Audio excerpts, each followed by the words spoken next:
சீதவளர் வயற்புமணி திருஞான சம்பந்த பாதமலர் தலை கொண்டு திருத்தொண்டு பரகுவான் திருநாவுக்கரசு வளர் திருத்தொண்டின் நெறிவாள வருஞான தவமுனிவர் வாகீசன் வாய்மைத்திகள் பெருநாமச்சீர் பரவலுகின்றேன் பேருலகில் ஒரு நாவுக்குறை செய்த உன்னாமே உணராமே.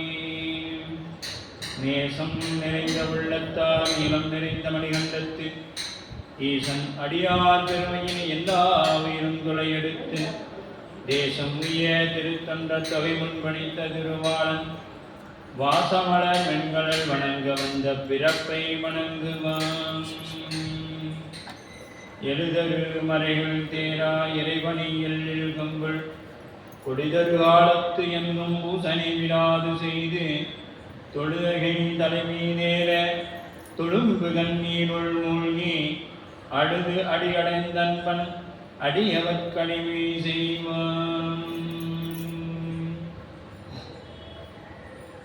தூக்கு சீர்வரவு திருத்தொண்டர் தொகை விரிய வாக்கினால் சொல்ல வல்லவிரான் எங்கள் பாக்கியவையனாம் பதிகுன்றைவாள் செக்கலாரடி சென்னி இருத்துவான்.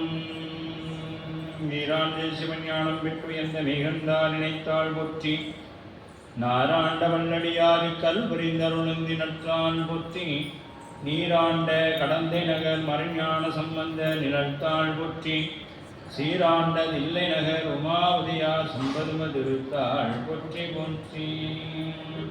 அங்கனன் கைலை காக்கும் அகம்படி தொலைவி உண்டு நம் குரு மரபிற்கெல்லாம் முதற்குருநாதனாகி பங்கயம் துளம் நாரும் வெத்திரபடை பொறுத்த செங்கயம் பெருமான் நந்தி சீரடி கமலம் போற்றி. கைலாய பரம்பரை சிவஞான போத நெறிகாட்டும் பெண்ணை பயில்வாய்மை மெய்கண்டான் சந்ததிக்கோ மெய்ஞான வானுவாகி உயிராரும் குடில் திருவாவடுதுறைவாள் குரு நம சிவாய தேவன் சைலாதி மரபுடையோன் திருமரபு நீடூடி அலைக்கமாதோ. எல்லாமல்ல பெருமானுடைய பேருள் கருணையும் குருவருள் முன்னின்றல் செய்ய குன்றைப்பதிவாள் தெய்வ செக்குலார் பெருமானார் அருள் செய்யப்பட்ட பெரிய புராணம் என்னும் திருத்தொண்டர் புராணத்தை தொடர்ந்து சிந்திக்கவும் வழிபாடு செய்வதற்கும் நந்தமக்கு வாய்ப்பு கிடைத்துள்ளது. அவ்வகையிலே அருள் தரும் தேவகிரி அம்மை உடனாகிய அருள்மிகு நஞ்சுண்டேஸ்வர பெருமான் திருவடி தாமரைகளை மனமொழிமைகளாலே போற்றி வணங்கியும் அருள்குருநாதர் திருவடிகளை முக்கரணங்களாலே பணிந்தும் அடியேனையும் இந்நன்னெறிக்கண் ஆற்றுப்படுத்திய ஆசிரியர் பெருமகனார் திருவடிகளை முக்கரணங்களாலே போற்றி வணங்கியும் இங்கே எழுந்தருளிருக்கக்கூடிய அடியார் பெருமக்கள் திருவடி தாமரைகளை போற்றி வகுப்பினை சிந்திக்க முற்படுகின்றோம். திருச்சிற்றம்பலம். எல்லாமல்ல பெருமானுடைய பேரொரு கருணையினாலே நாம் சென்ற வகுப்பானது மும்மையாள் விலகாண்ட மூர்த்தி நாயனாருடைய சருக்கத்திலே 5 நாயன்மார்களை சிந்தித்து திருவருளால் நிறைவு செய்து அந்த இதுவரையும் நாம் நாயன்மார் திருவடிகளை தொடர்ந்து சிந்தித்தின் தவப்பயனாக திருக்குறிப்பு தொண்ட நாயனார் திருவடிகளை போற்றி வணங்கியதின் பயனாகவும் நமக்கு எம்பிரான் சண்டேச நாயனாருடைய புராணத்தை சிந்திக்கக்கூடிய ஒரு அற்புதமான நிலை நமக்கு கிடைத்துள்ளது. அவ்வகையிலே 5வது நாயன்மாராக திருக்குறிப்பு தொண்ட நாயனாருடைய திருச்சரீரத்தை நிறைவு செய்து தற்சமயம் எம்பிரான் சண்டேச நாயனாருடைய திருச்சரீரத்தை 6வது நாயனாராக திகழக்கூடிய சண்டேஸ்வரருடைய திரு சரீரத்தை சிந்திக்கக்கூடிய ஒரு பேரு நந்தமக்கு கிடைத்துள்ளது. அவ்வகையிலே திருவருளுக்கும் குருவருளுக்கும் நன்றியை உரித்தாக்கிக் கொண்டு வகுப்பினை சிந்திக்க முற்படுகின்றோம். எம்பிரான் சண்டேஸ்வர நாயனாருடைய குருபூசை நன்னாளானது தை மாதம் உத்திர நட்சத்திரத்திலே குருபூசை முக்தி தலம் திரு வாய்ப்பாடி என்கின்ற தலம் முக்தி தலமாக விளங்குகின்றது. எம்பிரான் சுந்தரமூர்த்தி நாயனார் அருள் செய்த தொகை நூல்களை கொண்டே நமக்கு புராணம் அமைக்கப்பட்டிருக்கிறது. அவ்வகையிலே தலைமைசை வைத்து வாழும் தலைமையாகிய எம்பிரான் சுந்தரமூர்த்தி சுவாமி நாயனாருடைய பேரூர் கருணையினாலே மெய்மையே திருமேனி வழிபடா நிற்க வெகுண்டெழுந்த தாதைதாள் மழுவினால் எரிந்த அம்மையான் அடிச்சண்டி பெருமானுக்கு அடியேன் என்று 1.5 அடிகளில் அற்புதமாக நம் சுந்தரமூர்த்தி பெருமான் சுவாமிகள் கொடுத்திருப்பார். அந்த மெய்மையே திருமேனி வழிபடா நிற்க அப்படின்னா சண்டேசன் என்னும் பெயரை நாயனாரது சரித வரலாறும் பண்பும் கூறும் பகுதியாகும். இனி நிறுத்த முறையானும் உண்மையால் உலகாண்ட சருக்கத்திற்கு 6வது நாயன்மாராக சண்டேச நாயனார் போற்றப்படுகின்றார். இதில் தொகை நூலாக மெய்மையுள் நின்ற மணலாகிய சிவலிங்க திருமேனியில் கண் சிவனை வழிபட்டு அது கண்டு வெகுண்டு எழுந்த தாதையின் தாள்களை மழுவினால் எரிந்த அம்மை போன்ற திருவடி பற்று மிகுந்த சண்டேச நாயனார் அடியேன், அவருக்கும் நான் அடியேன் என்று தொகை நூலாக நமக்கு நம்பியாரூரர் தொகுத்து கொடுத்திருக்கின்றார். அவ்வகையிலே திருமேனி என்பது சண்டேச நாயனார் அவர் குரு லிங்க சங்கம வழிபாட்டிலே அவருடைய வழிபாடானது லிங்க வழிபாடாக போற்றப்படக்கூடியது. அப்படிப்பட்ட இந்த மணலால் ஆகிய சிவலிங்க திருமேனி எடுத்து தினசரி அவர் சிவபூசை செய்து வந்தார். சிவனை கண்டு வழிபட்டத்தக்க அந்த 3 திருமேனிகளில் லிங்க திருமேனி என்க அந்த லிங்க திருமேனியின் வழிபாடு என்பது அவன் செய்து, அதாவது சண்டேச நாயனார் செய்து வரக்கூடிய வேளையிலே அவருடைய தந்தை அவர் அபிடேகத்துக்காக வைத்திருந்த பாலையும் அபிடேக பொருள்களையும் தன்னுடைய காலால் எட்டி உதைக்கின்றார். அப்படி உடைந்து கொடித மொழி கூறும், அது மட்டும் இல்லாது அடிப்பார், முதுகில் போய் அடிச்சுட்டு தவறான வார்த்தைகளால் அவரை பேசுவார். இதையெல்லாம் அவர் செய்தது. இதை நாம் பின்னாடி சிந்திக்க போகிறோம்.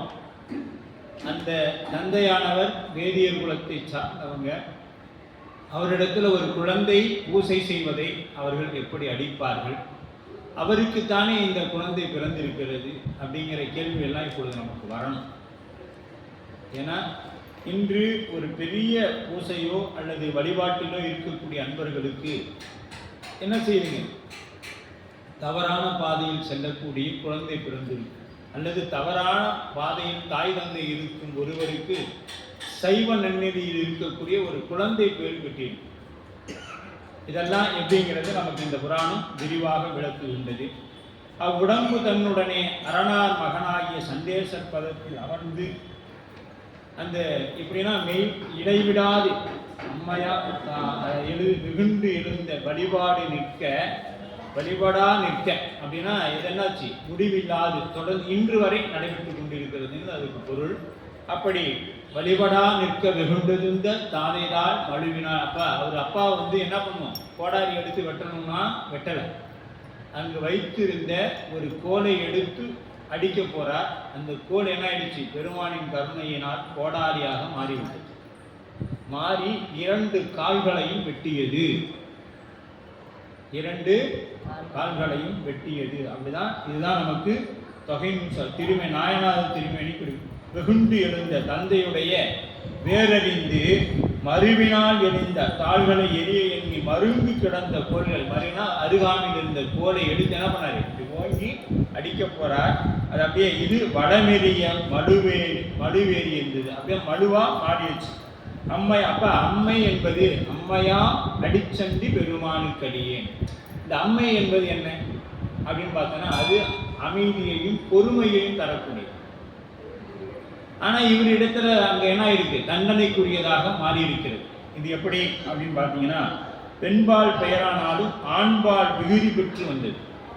அம்மையா அடிச்சண்டி பெருமானுக்கு அடியேன் அப்படின்னா என்ன சொல்லுங்க, பெண்பால் பெயராக இருந்தாலும் ஆண்பால் விகுதி பெற்று வந்துள்ளது அப்படின்னு சொல்லப்படுது.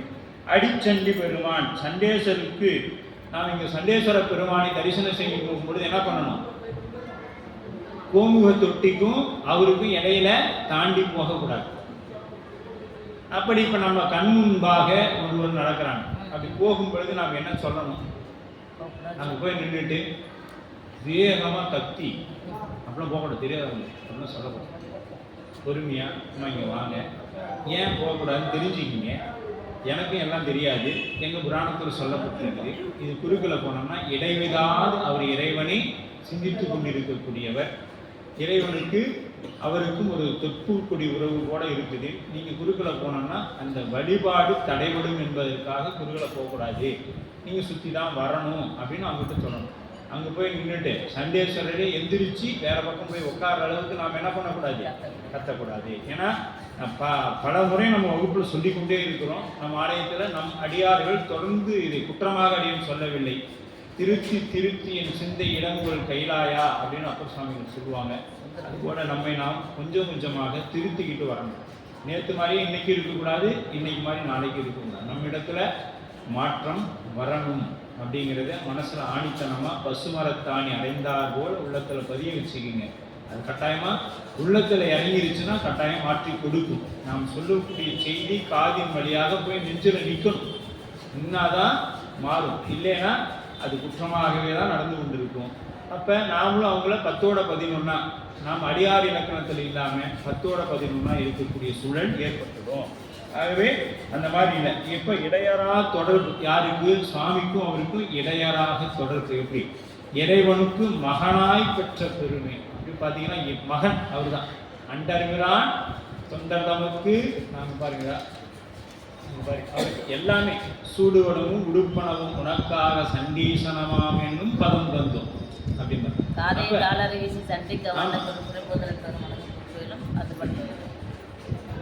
அடி அப்ப அடிகளால் புகுந்து போற்றியது. இப்ப 1.5 அடியில யாரா இருக்குன்னா திருஞான சம்பந்தருக்கு இவருக்கும் போற்றி இருக்கிறார் அப்படின்னு சொல்லப்படுது. அதுக்கு அடுத்தது வகை நூல் சொல்லப்படுது. குளம் குளம் எரிய செய்நலூரில் குறிசில் குறை கடல் சூழ் தலம் ஏறி விரல் தண்டிகன் தண்டி தந்தைதான் இரண்டும் வளம் எரிய மடுவால் எரிந்து ஈசன் மடிமுடி மேல் நலம் ஏறியவாள் சொரிந்து அலச்சுட்டிய நன்னிதியே என்பது திருத்தொண்டர் திரு அந்தாதியில் சொல்லப்படுகிறது. அப்ப திரு அவதாரம் என்பது இவர் திரு அவதாரம் செய்த ஊர் எதுங்க? திருச்செங்கனூர். அது எங்க இருக்குது அப்படின்னு பாத்தீங்கன்னா சோழ நாட்டில் இருக்குது. சோழ நாட்டில் அது இருக்குது. பெருமை மிக்க ஊர். இந்த ஊர் சாதாரண ஊர் இல்லை. ஒளிகின்ற கடல் சூழ்ந்த உலகின் வலிமை மிக்க சண்டேச நாயனாரை நமக்கு கொடுத்த ஊர். அப்படிப்பட்ட இந்த ஊர் பாலினை சொருந்து பூக்களை சுட்டி அர்ச்சித்த காலம் நல்ல நிதி போன்றவர். நல்ல நிதி போன்றவர். குலம், இவருடைய குலம்னு பார்த்தீங்கன்னா மறையவர் குலம். மூதூர் குலம் மறையவர் குலம். இது எப்படின்னா மூதூர் அப்படின்னா மறையோர் விளங்குபதி. மூதூர்னா மறையோர் விளங்குபதி. மறையோர்னா யாருங்க? வேதங்களை சொல்லக்கூடியவங்க, நிறைந்து வாழக்கூடிய பதியாக இந்த ஊர் திகழ்கின்றது. குறிச்சில் அப்படின்னா பெருமையில் சிறந்தோர். பெருமையில் சிறந்தோர்னா இறைவனை யாரெல்லாம் போற்றுகிறார்களோ அவர்கள் பெருமையில் சிறந்தோராக விளங்கக்கூடியவர்கள். விரல் அப்படின்னா பெருமை, வலிமை, வீரம், வெற்றி என்றெல்லாம் சொல்லப்படும். அப்ப தளம் ஏறிய விரல் தண்டி அப்படிங்கிறார். திருமணத்திற்கு திருமஞ்சனத்திற்கு பசும்பால் ரொம்ப முக்கியம். பசும்பாலை விட இன்னொன்று ரொம்ப முக்கியம் நமக்கு. ஆனிடத்திலிருந்து கிடைக்கக்கூடிய 5 பொருள்களும் இறைவன் வழிபாட்டுக்கு மிக முக்கியமானது, முதன்மையானது. இப்போ எல்லா அபிஷேகத்திலுமே இருக்குது. அதில் முதல்ல பஞ்சகவியம் ஆணையம் இருக்குதுன்னா அதைத்தான் முதல்ல சாமிக்கு திருமுழு காட்டு பண்ணணும் அப்படிங்கிற ஒரு மரபு நமக்கு உண்டு. ஏன்னா எல்லாத்த விட உயர்வானது பஞ்சகவியம் அபிஷேகத்தில். ஏன்னா ஆணிடத்தாலும் அரண்மனைக்காக அண்டு. எதற்காக நமக்கு இறைவன் பசுமாட்டை கொடுத்திருக்கிறார் என்றால் பெருமானுக்காக 5 பொருள்களை ஒன்றாக சேர்த்து கொடுப்பதற்காகவும் நம்முடைய சைவ நன்னெறி விளங்குவதற்காகவும் தான் பெருமான் கொடுத்தது. ஏன்னா மற்ற எந்த சமயத்தவருக்கு எது இருந்தாலும் இல்லைனாலும் பிரச்சனை இல்லை. ஆனா நமக்கு பசுமாடு இல்லைன்னா சமயமே இல்லை, சமயமே இல்லை. அப்ப நாம பசுமாட்டை என்ன பண்ணணும்? போற்றி பாதுகாக்கணும். இது தமிழர்களாகிய சைவர்களாகிய நம்மளுடைய கடப்பாடு. இதெல்லாம் யார் செய்யறாங்க? இப்பெல்லாம் வடக்குல செய்யறாங்க. பசுமாட்டை போற்றி பாதுகாக்கிறாங்க. நாம என்ன பண்றோம்? ரோட்ல கிடக்கிற பேப்பர் அது சாப்பிட்டு போகட்டும், அது எப்படியோ போகட்டும்னு விட்டு வைக்கும். நம்மளுடைய நிலை அப்படித்தான் இருக்கிறது. அப்ப இந்த பூசனை புரிந்த திண்மையின் திருவஞ்சன அதனை தந்தை எனவே அறிந்து, அப்ப அந்த சிதறி அந்த பாலை வந்து என்ன பண்றாருங்க? அவரு எட்டி உதைக்கிறார். அவங்களுடைய அப்பா எட்டி உதைக்கிறார். உதைச்சது அப்பான்னு அவருக்கு தெரியும். தெரிஞ்சு என்ன பண்றாரு? அது அந்த குச்சி எடுத்து இப்படி மோங்குறார். அது அப்படியே என்ன ஆயிடுச்சுங்க? வலுவா மாறிடுச்சு. இதுல பின்னாடி நாம இன்னும் பார்க்க போறோம். ஒரு கால் தானே எட்டி உதைச்சது, அந்த ஒரு காலை தானே மழு வெட்டி இருக்கணும், 2 காலையும் ஏன் வெட்டிருச்சு? அப்படின்னா எந்த ஒரு செயலுக்கும் துணை நிற்பவருக்கும் அந்த தண்டனை. குற்றம் செய்பவரை விட அதற்கு தூண்டுதலாக இருக்கக்கூடியவருக்கும் உறுதுணையாக இருக்கக்கூடியவருக்கும் அதே தண்டனை வழங்கப்படும். இதைத்தான் நாம சொல்லிக்கொண்டே இருக்கோம். சைவம் உலகத்திலேயே சட்டத்தை வகுத்து கொடுத்து நம் தெய்வ சேர்க்கிறார்கள். சைவர்களுக்கு சட்டத்தை இன்னைக்கு வந்து யாரையும் நம்ம சொல்லிக்கலாம். ஆனா நம்மை பொறுத்தவரை நம் தெய்வ சேர்க்கலார் பெருமான் தான் நமக்கு சட்டத்தை கொடுத்து இருக்கிறார் என்பது நம்ம இடத்துல பதிவு வைத்துக்கணும். அப்படி அங்க இடையனை அகற்றி முன்பு போல் அர்ச்சனை. இப்போ இது மட்டும் நடந்த பின்னாடி அவர் இடத்துல ஏதாவது மாற்றம் இருந்ததுன்னா இல்லை, அவர் பாட்டுக்கு அதை செய்துட்டு அர்ச்சனை செய்து கொண்டே இருக்கிறார். அவர் பாட்டுக்கு அர்ச்சனை செய்து கொண்டே இருக்கிறார். அப்ப நலமேறும் மருங்கிய கிடந்த கோள் எடுத்ததற்கு திருவருள் அதுவே மழுவாய் நன்மை மிக்கது என்றார். அது குச்சி தான் ஓங்கினார், குச்சியில தான் ஓங்கினார். ஆனா அது என்ன ஆயிடுச்சுங்க? மழுவா போயிடுச்சு. கழுவா இல்லா சிவபதத்தினுள் திருவருளார் குற்றம் தீர்த்து தரும்பால் அந்த மழு நம் எரிவதாயிற்று. தாளிரண்டும் 2 தாளும் துணிந்த 2 தாளையும் வெட்டிட்டாரு. சிவபூசை பயனாகி கிடைக்க செல்வம் கிடைக்கிறதுக்கு தன்மை பற்றி இவ்வாறு சிறப்பு. சிவபூசையினால பெற முடியாது வந்து உலகத்துல வேற எதுவுமே இல்லை. அப்ப நான் சிவபூசை பண்றேங்கயா, எனக்கு துன்பங்கள் வந்து கொண்டே இருக்குதுன்னா நாம் இன்னும் ஒரு மனதோட இறைவனை இறுக பிடிக்கல, அன்பு இல்லை. அந்த அன்பு என்ன பண்ணணும்? நம்ம இடத்துல பெருகி வரணும். அதான் என்ன சொல்றோம்னா, நேற்று பூசை பண்ணணும், நேற்றை விட இன்னைக்கு அப்படி சற்று மேல நிற்கணும். நாம எப்படி இருக்கிறோம்? அப்படியே இருக்கணும். எப்படி இருக்கிறோம்னா கிணத்தில் போட்ட கல் போலவே இருக்கும், அசைவற்று. கடமை மாதிரி கடமை நேற்று செஞ்சு இன்னைக்கு அதிகமாக தான் செய்யணும். நேற்றை விட 5 நிமிஷம் கம்மியாக செஞ்சாலும் அதிகமாக செய்யறதுக்கு எனக்கு வாய்ப்பு இல்லை. அப்படிதான் நம்முடைய இதை நாம் பலமுறை சொல்லிக்கொண்டே வந்து கொண்டுதான் இருக்கிறோம். இந்த புராணமானது 59 திருப்பாடல்களை கொண்டுள்ளது. அப்படியே நம் நாவுக்கரசு பெருமான் பக்கத்தில் தெரிந்து கொண்டே இருக்கிறார்.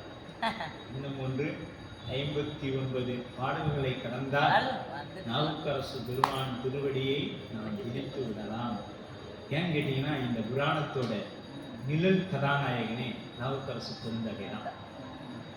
அவருக்காக தான் அந்த திருக்கூட்ட சிறப்பு 10 பாடலும் சொல்லப்படும். இதையெல்லாம் நாம் முன்னாடி செஞ்சோம்.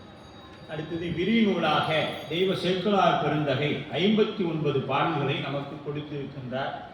இதே இப்ப இவர் என்ன நாடு இதெல்லாம் சொல்லப்படாது, ஊர் மட்டும் சொல்லப்பட்டுச்சு. அவர் என்ன குலத்தை சார்ந்தவர் என்பதை மட்டும் சொல்லப்பட்டது சண்டேச நாயனாருடைய வரலாற்று. இப்போ சண்டேச நாயனார் என்ன நாட்டை சார்ந்தவர் அப்படிங்கிறதெல்லாம் தெய்வ சேர்க்கலார் பெருமான் மிக அற்புதமாக நமக்கு விளக்குறாங்க. பூந்தான் பொன்னி என்னாலும் பொய்யாது அழிக்கும் புனல் நாட்டு வாய்த்த மன்னி தென்கரையில் மன்ன முன்னாள் வரைகினிய ஏத்தும் அயில்வேள் நிலை காட்டின் இமையோர் இகழ்வெம் பகை கடக்கும் சேந்தன் அளித்த திருமறையோர் மூதூர் செல்வ சென்னூர். அந்த ஊருக்கு பேர் சேநல்லூர் என்றுதான் பேர். ஆமா. சேனா என்ன? குழந்தை. எந்த குழந்தை?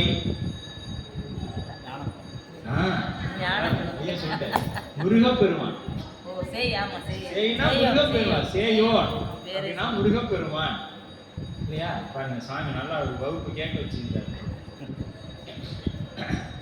பூந்தன் பொன்னி அப்படின்னா பூ அழகு காவிரியின் இயல்பு. இந்த காவிரிக்கு என்ன இயல்புனா அந்த நீர் அப்படியே மனம் பொருந்தியதாக இருக்கும்.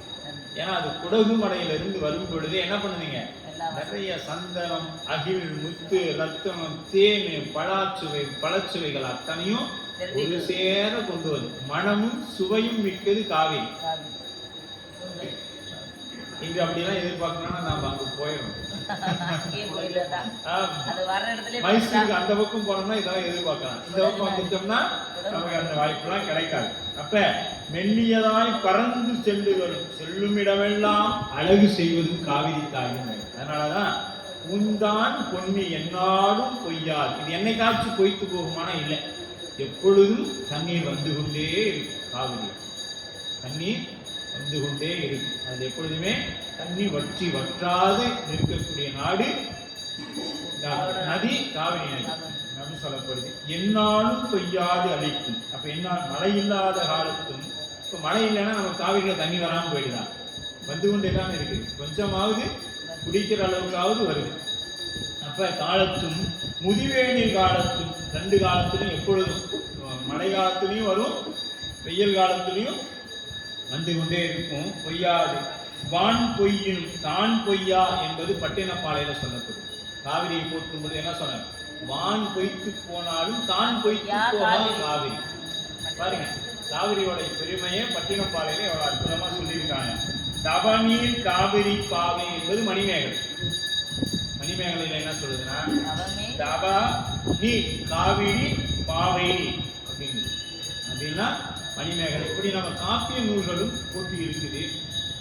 வாய்த்த என்ன சொல்றாரு, என்னாலும் மன்னி தென்கரையில் வாய்த்த மன்னி அப்படிங்கிறார். மன்னினா என்ன?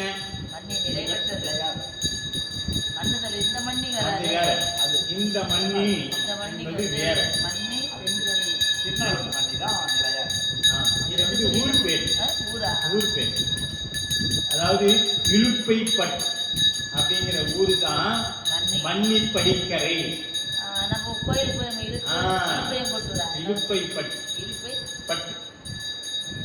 கோயில் இலுப்பைப்பட்டுங்கிறது தளம் போயிருக்கோம் கோயம்புத்தூர்ல. அதுக்கு பேரு பழமண்ணிக்கரை. ஏன்னா அங்க இருக்கக்கூடிய மணல்கள் எல்லாமே சிவலிங்கமாக இருக்கும் அப்படின்னு சொல்லப்படுது. வாய்த்தல் அப்படின்னு பல மண்ணி படிக்கரைன்னு அதுக்கு பேர். இப்ப வாய்த்த மண்ணி அப்படின்னா கொள்ளிடத்திலிருந்து இந்த காவிரி என்ன பண்ணுதுன்னா பல கிளை நதிகளாக பிரிந்து போகும். அது ஒன்னா இருக்காது, 7 8 நதிகளாக பிரிந்து சின்ன சின்ன நதிகளாக போகும். கொள்ளிடம் வருகின்றான் காவிரி. அதற்கு பிறகு காவிரிக்கு பல பெயர்கள், பல வழிகள். அப்படி போய் தான் கடல்ல கடக்குது அப்படின்னு சொல்லி வாய்த்த. அப்ப இடுப்பைப்பட்டு என்பது இறைவனின் கழுத்தை பிடித்த அந்த தலம். எப்படிப்பட்டது? இலுப்பைப்பட்டு. இறைவன் விஷத்தை உண்ட பொழுது அன்னையானவள் கழுத்தை பிடித்த தலமாக அந்த தலம் போற்றப்படுகிறது. அங்க சுவாமிக்கு பேரு நீலகண்டேஸ்வரர். இலுப்பைப்பட்டுல சுவாமிக்கு பெயர் நீலகண்டேஸ்வரர் அப்படிங்கிறது அந்த இறைவனுடைய திருநாமமாக இருக்கிறது. பாருங்க, எங்க போனாலும் நம் தெய்வ சேக்கிழார் பெருமான் நம்ம சுவாமியை நமக்கு நாம உண்மையாலுமே கொடுப்பனை செய்தோம். நஞ்சுண்டேஸ்வரர் அப்படிங்கிறது நம்ம கொடுப்பனை செய்திருக்கோம். இல்லைன்னா இந்த திருநாமத்தை ஒழிக்கிறதுக்கெல்லாம் நமக்கு வாய்ப்பே கிடையாது. அவ்வளவு பெருமை. ஏன்னா இறைவன் பெருமை சொல்லணும்னா நஞ்சுண்டேஸ்வரரை நினைக்காமல் இறைவனின் பெருமை யாராலும் சொல்ல முடியாது. அதனால சேக்கிழார் பெருமான் நிறைய இடங்களில் அதை பயன்படுத்தி இருப்பார். அப்ப பழமண்ணி படிக்கரை என்பது இலுப்பைப்பட்டு என்கின்ற தலம். வாய்த்தல் அப்படின்னா எவ்வாறு பொருந்துதல் அப்படின்னா மண்ண அப்படின்னா அன்று முதல் இன்று வரை இனிமேலும் உள்ள மண். இந்த மண் என்பது நிலை பெற்று இருத்தல். நேற்றும் இருந்தது, இன்னைக்கும் இருக்குது, நாளைக்கும் இருக்கும். மண்ணில் நல்ல வண்ணம் வாழலாம். அது அந்த மண். மண்ணி இருப்பது என்பது எப்பொழுதும் அங்கே நிலைத்து இருப்பது அப்படின்னு சொல்லப்படும். அப்ப மன்னி முன்னாள் வரை கிளிய எந்தும் அயில்வேல் நிலை காட்டி எமையோ இகழ்மின் பகை கடக்கும் காட்டி அப்படின்னு சொல்லப்படும். அப்ப குன்றில் எரிந்த வேளவன் எப்பங்க, குன்று எரிந்த வேளவன் காக்கும் இசை அப்படிங்கிறது 81 திருக்குறிப்பு தொண்ட நாயனார் புராணத்தில் இருக்கு. 81வது பாடல். அப்ப வேலாயுதத்தால் கவுஞ்சமலையை பிளந்து தாரகாசுரனை வதைத்தது. நம்ம கந்தபுராண வகுப்பு போறோம். இந்த கவுஞ்சமலை எங்க இருக்குது?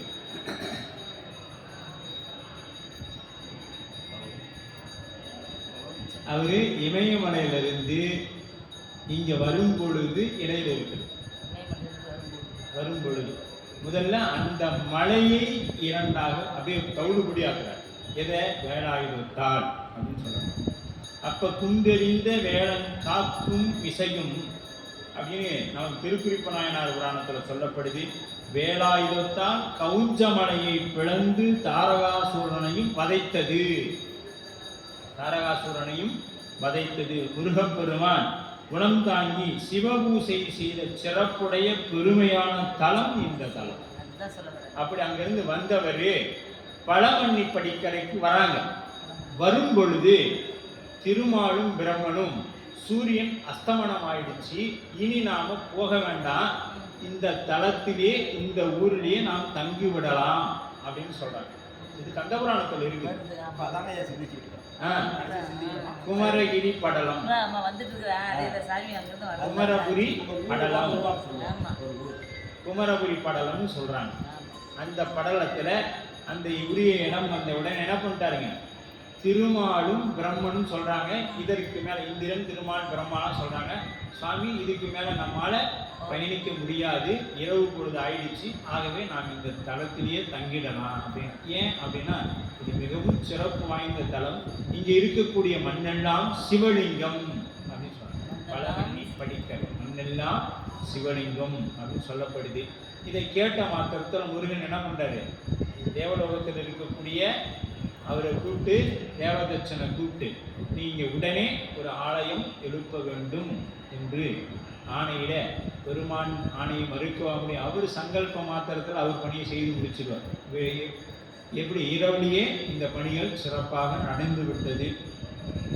அப்படிப்பட்ட தலம் ஏறக்குறைய இந்த புராணம் விரிவுரை எழுதி கொண்டிருக்கும் பொழுது ஆசிரியர் குறிப்பிடார் சிவகாமி ஐயா 1940 உரை எழுதி கொண்டிருக்கும் பொழுது இந்த தலம் மிகவும் பழுதுபட்டு இருந்ததாகவும் அது 2017 தான் குடமுழுக்கு செய்யப்பட்டதாகவும் நமக்கு புராணத்தில் குறிப்பிடப்படுகிறது.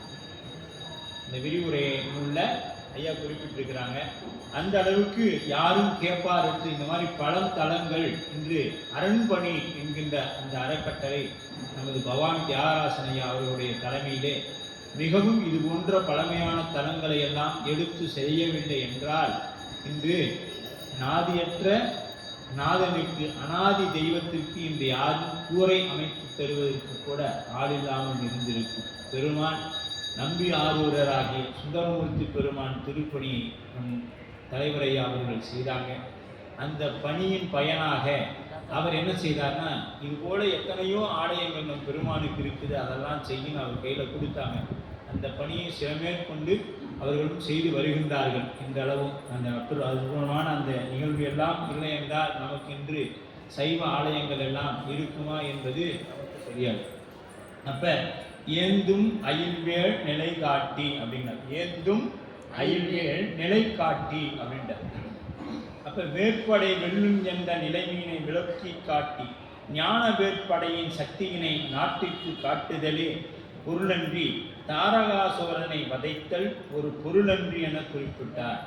தாரகாசுரனை வதைக்கிறதுக்காகவா இந்த இது அப்படின்னு கேட்டீங்கன்னா, அதெல்லாம் சுவாமி சங்கல்ப மாத்திரத்தில் செய்திருப்பாங்க. உலகத்துக்கு வேலின் பெருமையை காட்ட வேண்டும், வேலுடைய பெருமையை காட்ட வேண்டும்னு சாமி முடிவு பண்ணாங்க. அதனால இந்த விளையாடல்கள் நடந்தது என்றும் என்று நாயனார்கள் சொல்றாங்க. அதுக்கடுத்து காட்டி இமையோர் இகழ்வும் பகை கடக்கும். அப்ப சூரநாதியோர்களை மூவருள் வேட்படையினால் சங்கரிக்கப்பட்ட இருவர் ஒருவனை தாரகனை காட்டி என்று இதனாலும் மற்றவனை சூரபதுமன் இகழ் வெண் பகை கடக்கும் என உறுத்தினார். பாருங்க, வெம் பகை கடக்கும் யார்கள்? இமையோ இகழ் வெம் படை கடக்கும் என்று உணர்த்தி பதை அப்படின்னா குடிச யுத்தத்தால் வதைக்கப்படும் சிங்கமுகனையும் கொல்ல வைத்தார். குடிசை யுத்தத்தால் சிங்கமுகனையும் கொல்ல வைத்தார். அழித்த மூதூர். அப்படிப்பட்ட ரொம்ப பழமையான ஊர் இந்த ஊர். வீர வேடுது விளம்புளோடு மாறும் வானவர்களும் ஒளிய கேளா வேறலாம் உடைய விந்தநகர் செய்நூர் என்று பெயரோதிய என்றே என்பது கந்தபுராணம். கந்தபுராணத்தில் இந்த பாடல் இருக்குது. 14 15 ரெண்டும் செய்நல்லூரை பற்றி பேசுகின்றது. குமரகிரி படலம் என்கின்ற படலத்தில் பேசப்படுகிறது.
காட்டி கடக்கும் சேந்தன் அளித்த. அப்ப சேந்தன் அளித்த அப்படின்னு சொல்ற. அப்ப கிரௌஞ்சத்தையும் தாரகனையும் சங்கரித்த பின்னரும் சூரனை வதைத்து முன்னரும் ஆக இடையில் முருகன் செய்நூரை உளதாக்கி அங்கு சிவபெருமானை பூசித்த என்று கந்தபுராணத்தில் சொல்லப்படுது. சே என்றால் முருகன், நல்லூர் என்பது சேயினால் அமர்த்தப்பட்ட நல்ல ஊர் என்று பெயர். அதனால சேய் நல்லூர் என்று பெயர். திருமறையோர் மூதூர், வேதியர் வாழும் மூதூராக இந்த ஊர் போற்றப்படுகிறது.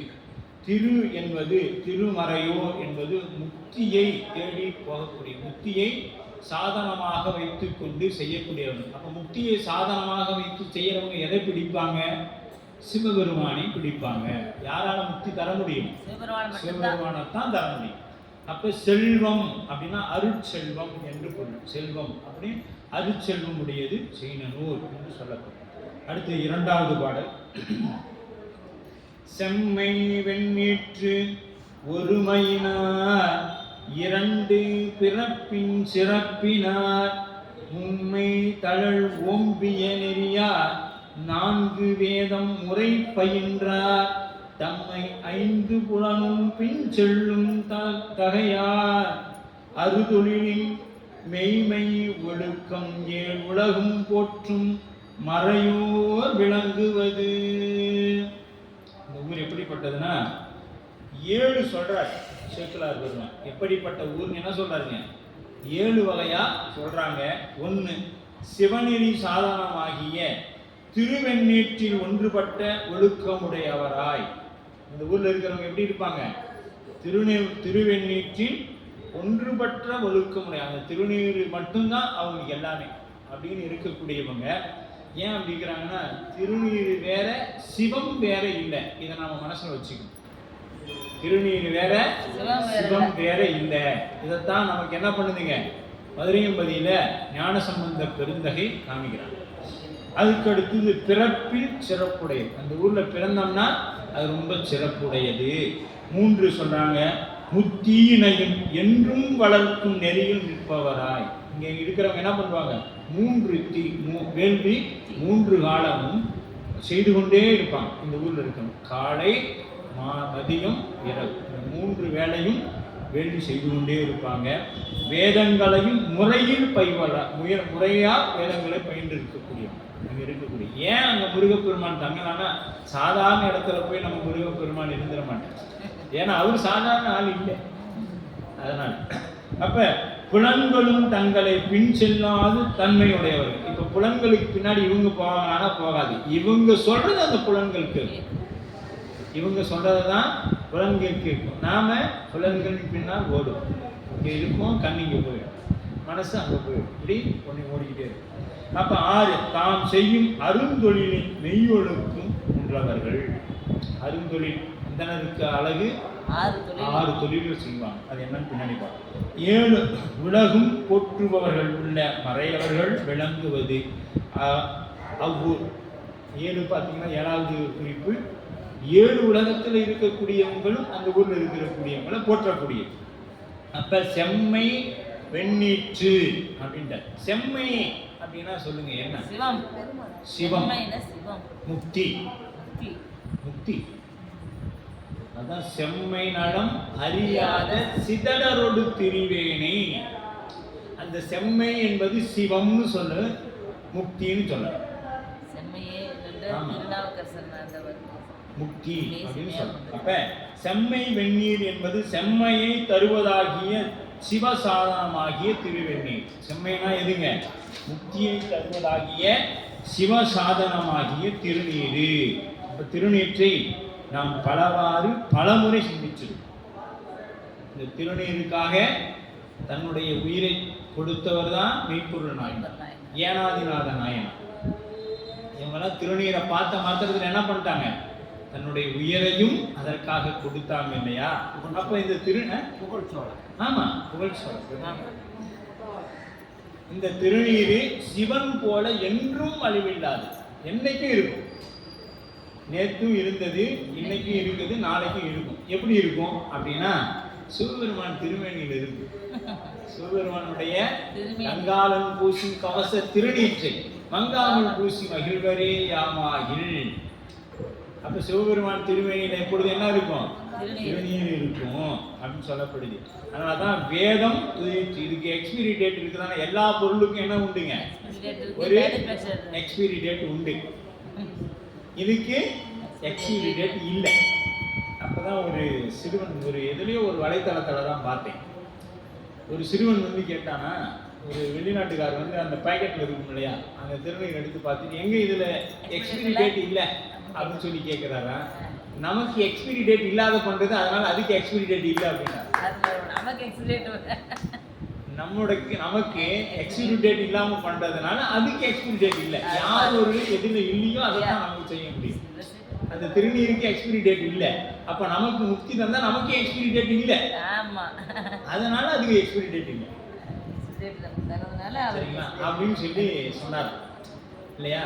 அது போல இந்த முக்தியை தருவது நீர், பக்தி தருவது நீர், பராவணமாவது நீர், செம்மை நலம் தருவது திருநீர். இவ்வளோ பெரிய திருநீரு.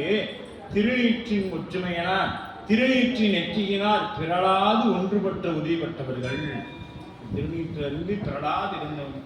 எப்ப பாரு இவரு திருநீர் திருநீர்.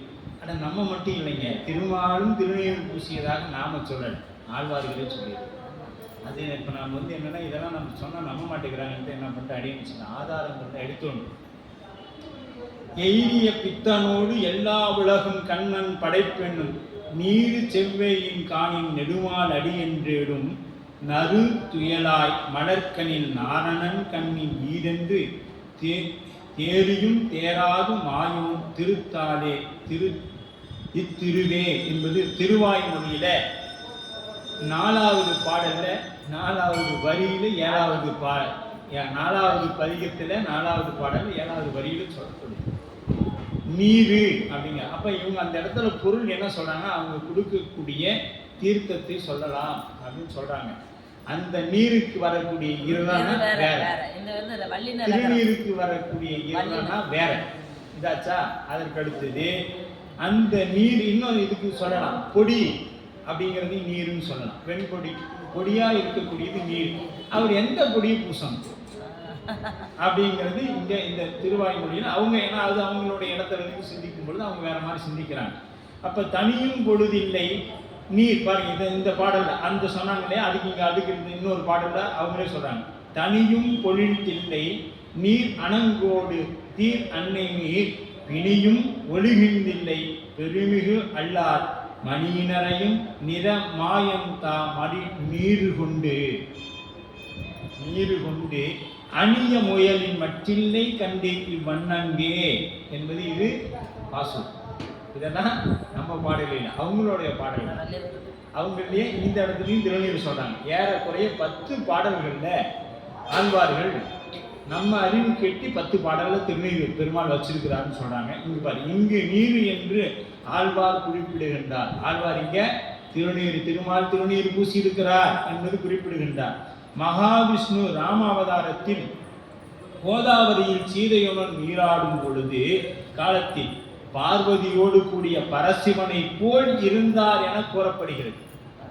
எங்க மகாவிஷ்ணு ராமாயணத்துல ராம அவதாரத்துல அவரு அந்த கோதாவரி நதியில மூழ்கும் போது பார்க்கும் பொழுது எப்படிதான் பார்வதியும் பரமசிவனையும் போல இருந்தார். அப்படின்னா பரமசிவன் எப்படி இருப்பாரு? திருநீர் பூசி தானே இருப்பாரு. அதான் சொல்லப்படுது. அப்ப பரசிவனை போல் இருந்தார் என சொல்லப்பட்டுள்ளது. சங்கரனை போல் திருநீர் அணிந்த விடில் சங்கரனை போல் இருக்கமா. இப்ப அவரு மாதிரி திருநீர் பூசானா எப்படி சங்கரன் சொல்ல முடியும்? சங்கரனை போல் திருநீர். இப்ப இவர் பார்த்தா அந்த நடிகர் மாதிரி இருந்தாலும் அந்த முகச்சாயல் அந்த மாதிரி ஒரு அமைப்பு இருந்தாதான் நீங்க சொல்ல முடியும்.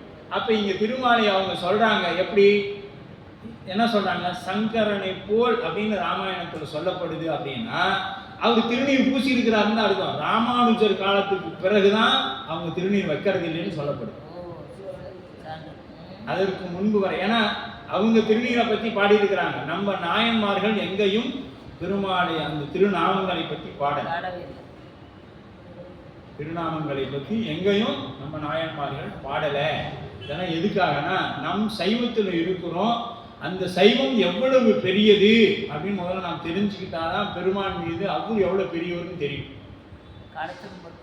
ஆமா, நாம் திருநீர்லாம் சாதாரணமா இன்னைக்கு பாருங்க, அங்க போய் அந்த கோயிலுக்கு வரோம், அது எவ்வளவு கொட்டிட்டு போறாங்க. அந்த காலில் மிதிச்சு அந்த நடந்ததை பார்த்தோம்னா உள்ளார போறதுக்கு கால் கூசு. அதை வாங்கி அவ்வளோ வீணடிக்கிறாங்க. அதெல்லாம் பெருமான் தான் அதெல்லாம் சரி பண்ணும். அப்ப இந்த வேதம் பஸ்மத்தை திருநீர்னு பஸ்மத்தை திருநீர்னு சொல்லுவோம். தவிர சந்தனம் குங்குமம் இந்த வேதத்திலேயே சொல்லப்படுதுங்க. திருநீர் மட்டும்தான் திரிகுண்டமாக இப்படி பூசணும். நீங்க சந்தனத்தையோ குங்குமத்தையோ அப்படி பூசக்கூடாதுன்னு வேதத்தில் சொல்லப்படுதான். நாம சொல்லல, வேதமே அதை சொல்லுது. சந்தனத்தையோ குங்குமத்தையோ நீங்க இப்படி பூசக்கூடாதுன்னு சொல்லப்படுதுன்னு சொல்லியிருக்கிறாங்க.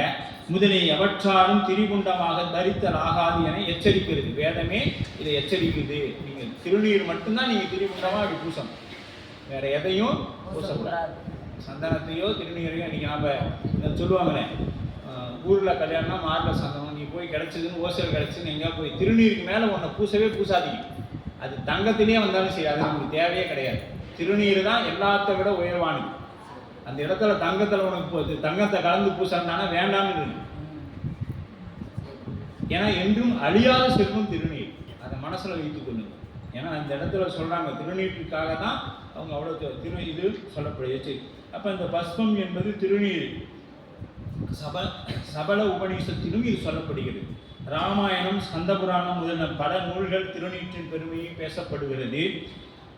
ராமானுஜர் காலத்தில் இருந்துதான் நாமம் இதற்கு வருகிறது. அதுக்கு முன்னாடிதான் நாமம் கிடையாது. சைவ பூசண சந்திரிகை என்னும் நூலும் இதை எடுத்து எம்புகிறது. அந்த நூலும் அதை பற்றி சொல்லுகிறது. தாழ் சடை பாருங்க, இது நம்மாழ்வார் சொல்றார். யாருக்கு வரும்னு பாத்துங்க. நான் வந்து ஏதோ எப்ப பாரு ஒரு பெருமாளை கூட்டம் சொல்ல, அவர் வந்து நம்ம வழிபாட்டு வணக்கத்திற்குரியவர். அதை முதல்ல மனசுல நிறுத்திங்க. ஏன்னா நம்ம நண்பர்கள் என்ன சொன்னாலும் மறுபடியும் சைவத்தில் இருந்துக்கிட்டு சிவபூசை பண்றவங்க அந்த பக்கம் போய் நிற்கிறாங்க. அது வேதனைக்குரியதாக தான் இருக்குது. தாழ் சடை நீள் முடியும் முன் மழுவும் சக்கரமும் சூழவும் பொன்னூனும் தோன்றும் அருங்கும் திரண்ட அருவி பாயும் திருமலையே எந்தை கிரவுண்டம் ஒன்று இசைந்து அப்படின்னு நம்மாழ்வார் சொல்றார். அப்ப இந்த தாழ் சடையும் நீள்முடியும் யாருக்கு இருக்கும்? திருமாலுக்கு இருக்குதா? இல்ல. சிவபெருமான தவிர அவருக்கு மட்டும்தான் சடையனே பேரு. அவருக்கு சடையன் பேரு யாருன்னா சிவபெருமானுக்கு தான். ரெண்டே வார்த்தையில அவர் மயங்கல சடை விடை. சடையாய் விடையாய். சடையாய் விடையாய் ரெண்டு ரொம்ப பிறங்கு தங்கு பிறை தங்கு சடையினனே வளத்தே வைத்து. இது பாருங்க, இது யார் சொல்றாங்க? திருமங்கை ஆழ்வார் சொல்றார். திருமங்கை ஆழ்வார் சொல்றார், பிறை தங்கு சடையனை வளத்தே வைத்து பிரானை தன் உந்தியிலே பிரம்மனை தன் உந்தியிலே தோற்றுவித்து. இது யார் சொல்றாங்க? நம்மாழ்வார் சொல்றார். பிரம்மனை உந்தியில தோற்றுவித்து பிறை தங்கு சடையாரே வளத்தே வைத்து சங்கர நாராயணன். அப்ப இங்க வலத்து பக்கம்னா யாருங்க? ஆண்பால், ஆண்பாலுக்குரியது. இடப்பக்கம் என்பது பெண்பாலுக்குரியது. இந்த பெண் எழுதல் ஒடுக்கம், சிவத்துள் ஒடுக்கம். நீ போய் தனியா அங்க கும்பிடணும்னு அவசியமே நமக்கு இல்லை. யாருக்கு இல்லை? சிவனடியார் என்று திருநீர் பூசுற நமக்கு தனியா போய் நீங்க கும்பிடணும்னு அவசியமே இல்லை. அங்க போகலன்னா உனக்கு கோடி ரூபா நட்டாங்கன்னா போயிட்டு போய் அடியாரோடு அல்லல் நரகம் புகின் எல்லேன் பிற தெய்வம் உன்னையெல்லாம் எங்கள் உத்தமனே. மாணிக்க வாசகர் பெருந்தகை சொல்லிட்டேன். அடியாரோட சேராதா? போயிட்டு போறாங்க நரகத்துக்கு தானே. அடியாரோட தான் போயிட்டு போறேன். அடியாரோட நான் எங்க இருந்தாலும் சந்தோஷம். அடியாருக்கு உண்டானது எனக்கு அப்படின்னு போயிடணும். இதெல்லாம் யாருக்கு சொல்றேன் நல்லா தெரிஞ்சுக்கிங்க. சிவபூசை எடுத்த அன்பர்கள், சைவத்தில் நிற்கணும்னு நினைக்கிற அன்பர்களுக்கு. மற்றவங்களை விட்டுறலாம், அது திருவள்ளுவர். சரிங்களா? ஏன்னா இதெல்லாம் ஏன் இவ்வளோ குறிப்பு எடுத்தோம் அப்படின்னா, நம்ம எப்போ பாரு இவர் இது சொல்லிகிட்டே இருக்கிறாரே அப்படின்னு நான் சொல்லலை. மாணிக்கவாசகர் ஏறக்குறைய 189 இடத்துல திருவாசகத்தில் பேசியிருக்கிறார். திருமாலும் பன்றியார் சென்றுணரா திருவடியை ஒரு நாமும் ஓரூரும் இல்லாத 1000 திருநாமம் பாடினாக்கு. அது திரு அம்மானையிலே சொல்லுவார். அப்போ சிவபெருமானின் 4 வகையான சக்திகளில் ஒன்றான சக்தி நாராயணன் வடிவம். இதுவும் அங்கதான் சொல்லுது. எங்க? பாசுரத்துல தான் சொல்லப்படுது. 4 வகைப்பட்ட நன்னிய சக்தியும் மாலும் ஒன்றதனில் மற்றது காட்டுவான். 4 வகையான சக்தியில இவர் ஒன்று, அவ்வளவுதான். மற்றபடி 3 இருக்குது. நாராயணி அப்படிங்கிற சக்தி. அப்ப நம்மாழ்வார் கரிய மேனி விசை வெளிய நீரு சிறிதேயினும் பெரிய கோலம் தடங்கண்ணை அப்படிங்கிற பாருங்க. அது சொல்றாரு நம்மாழ்வாரு சொல்றாரு. கரிய மேனி விசை வெளிய வெளிய கரிய மேனியில என்ன பண்றாரு? வெளிய நீரு சிறிதே ஆயினும். நீர், இந்த நீர் பாருங்க, அந்த இந்த நீருக்கு வர குடிக்கிறதுக்கு இல்லை. இவங்க அதை பொருள் எடுத்துக்கலாம்னா எடுத்துக்க முடியாது. அப்ப அந்த நீர் சிறிய பெரிய கோலம் கடற்கண்ணாது உடையார்ந்த பாருங்க. திருவாய்மொழியிலும் சொல்லப்படுது. என்ன சொல்லுது? உடையார்ந்த வடையான் கண்டிகையின் உடைனா. கண்டிகைன்னா என்ன சொல்லுங்க? உருத்திராகம் அணிந்திருக்கிறாருங்க அவரே. உருத்திராகம் அணிந்திருக்கிறார். திருமுடி நீர் பூசிக்கிறார். சடாமுடி வச்சிருக்கிறார். இதெல்லாம் வச்சிருக்கிறார். அதெல்லாம் அவங்களே பாடிக்கிறாங்க. நாம இதெல்லாம் போய் நாம பாடியோ புனைத்தோ இதை சொல்லப்பட திரித்தோ புனைத்தோ நாம சொல்லலை. அவங்க வாயாலே ஒப்புக்கொண்ட ஸ்டேட்மெண்ட். சரிங்களா? நம்ம யாரும் நாம ஏன்னா நீங்க இதெல்லாம் தெரிஞ்சுக்கணும். நாளைக்கு யாராவது ஒருத்தர் பேசினா நம்ம தெரிஞ்சு வச்சுக்கலாம். அவங்ககிட்ட வாதம் பண்றதுக்காக நம்ம படிக்கணும். நம்ம தெளிவு பெற்றணும். நாம ஏன் நம்ம பெரியவங்க எல்லாமே அந்த 8வது பாடல் சம்பந்தம் சொல்லிட்டே வந்துறாரு, 9வது பாடல் ஏன் சொல்லிட்டே வராரு அப்படிங்கலாம் தெரிஞ்சுக்கிங்க, தெரிஞ்சு வச்சுக்கிங்க. இதை போய் வாதம் செய்ய வேண்டிய அவசியம் நமக்கு இல்லை. அப்படிங்கிறதையும் வச்சுங்க. அப்போ அந்த புடையார் பொன்முடியான் மற்று பல்கலன் என்பது 7வது திருவாய்மொழியிலையும் குறிப்பிடப்படுகிறது என்பது நமக்கு தெரிஞ்சுக்குங்க. இதெல்லாம் சரிங்களா? அப்படி விதியினால் பரவிய திருநீற்று மாண்பு பாதுகாத்து உய்வீர் என்பது மெய்ப்பொருள் நாயனார் புராணத்தில் சொல்லப்படும். உருவது நீற்றின் செல்வம் என்றொரு முள்ளம் மிக்கார் தொன்மை திருநீற்று தொன்றின் வழிபாட்டினை கண்டினும் நல்க என்று இப்படி திருநீற்று பெருமைகளை நம்முடைய அருளாளர்கள் பல இடங்களில் போற்றினாங்க. நாம மட்டுமல்ல, வைணவ சமயத்தை சார்ந்தவர்களும் போற்றி இருக்கிறார்கள் என்பது நாம் இப்போ பார்த்தோம். அப்படி ஒருமை ஒன்றுபட்ட உறுதி ஒன்றிருந்து நினைவீங்கள் உந்தமக்கு ஊனமில்லை. எது அந்த ஒன்று? மனம் ஒன்று, நாம் நினைக்கக்கூடிய பொருளும் ஒன்று, அது சிவம் மட்டும்தான் அப்படிங்கிறத மனசு வச்சுங்க. ஏன்னா சிவம், அப்ப நாங்க அங்க சக்தியை கும்பிடக்கூடாதா, அம்பாளை கும்பிடக்கூடாதான்னா நீங்க கும்பிடுறதே அம்பாள் தான். திருவருட்பயன் அது நமக்கு சைவ சித்தாந்த நூல்ல வரும். இறைவன் எப்பொழுது அவருடைய நிலையை விட்டு இறங்கி வருகின்றாரோ, இறங்கும் பொழுதே சக்தியின் வடிவமாக தான் இறங்குறார்.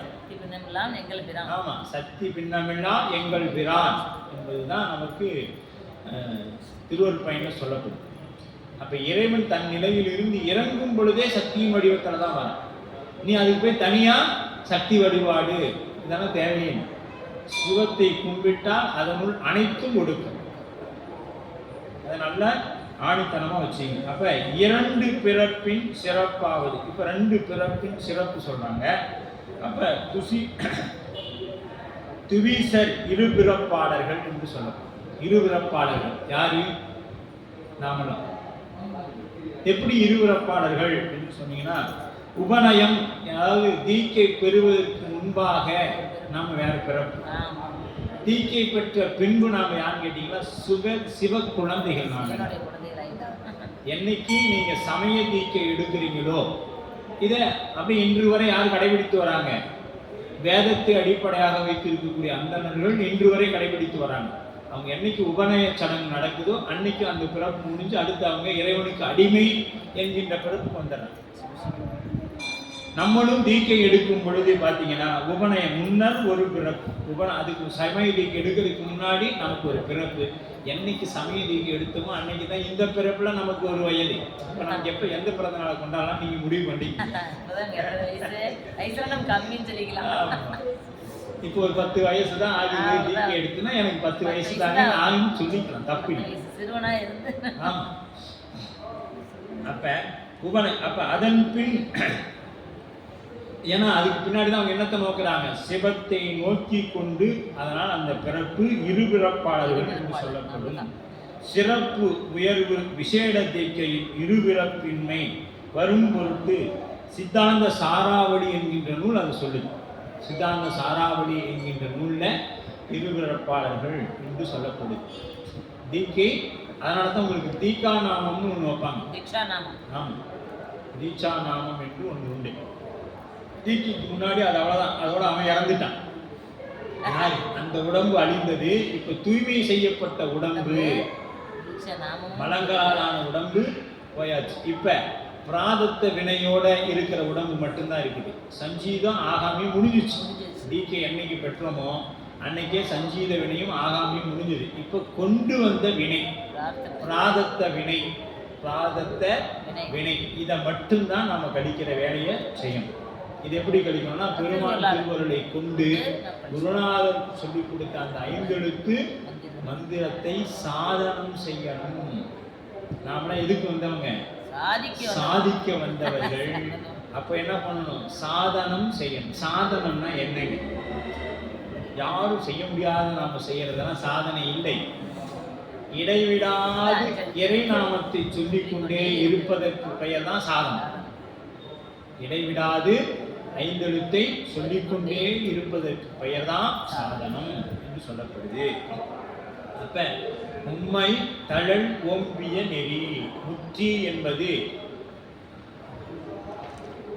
ஆக வைத்தியம் முதலாக எண்ணப்பட்ட 3 இவை மறையோர் மனையில் நித்தமாக வளர்க்கப்படுவதென எரி 3 ஆகுதிகள். அப்ப மூன்றும் ஆகுதிகள். தளர்த்தி கடவுள் 7 முதல் 2 முதல் 7 வகை 3 கால்களை உடையன. இந்த தீ பார்த்தீங்கன்னா 2 முதல் 7 வகையான கைகள் அதுக்கு வரும். ஆமா, அந்த தீக்கு. அப்ப 3 கால்களை உடையன. அந்த தீ எப்படிப்பட்டதுங்க? 3 கால்களை உடையன. அவ்விய கவ்வியமாக என்பது 2 முகம்.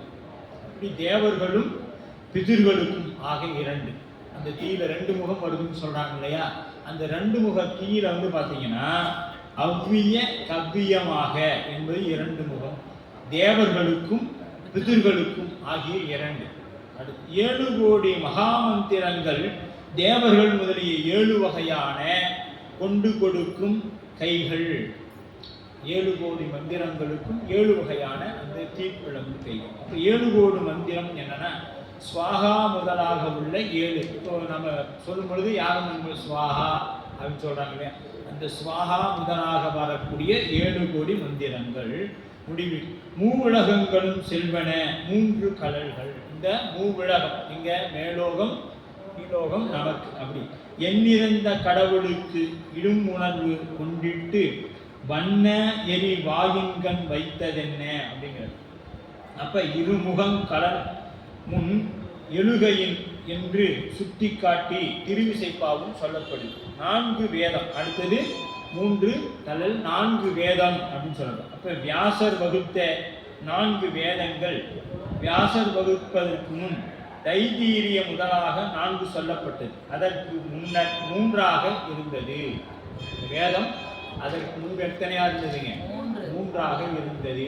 முறை பயில்வது அப்படின்னா பதம், சடை, சிரமம், கணம் ஆகிய முறையில் பயில்வது. காலம் தெரிந்து பயில்வது. என்ன காலத்துல எதை பயில வேண்டும் என்று தெரிந்து பயில. இதுதான் முறையாக பயிலுவது. அடிப்படையிலிருந்து எதைக்கு அடுத்தது எது. இப்ப நம்ம சித்தாந்த நூல் படிக்கணும்னா எந்த நூல் முதல்ல படிக்கணும்? உண்மை விளக்கம் தான் ஃபர்ஸ்ட் படிக்கணும். அதுக்கு அடுத்தது ஏன் சிவஞான போதம் படிக்கிறது? புரியாது. தத்துவங்கள்லாம் தெரியாது. அதனால என்ன பண்ணணும்? உண்மை விளக்கத்துல தத்துவம் தெரிஞ்சுக்கிட்டு அடுத்து சிவபிரகாசத்துல இறைவன் என்னெல்லாம் செய்யறாருன்னு தெரிஞ்சுக்கிட்டு சிவஞான போதத்துக்கு போனோம்னா தான் அது விளங்கும்.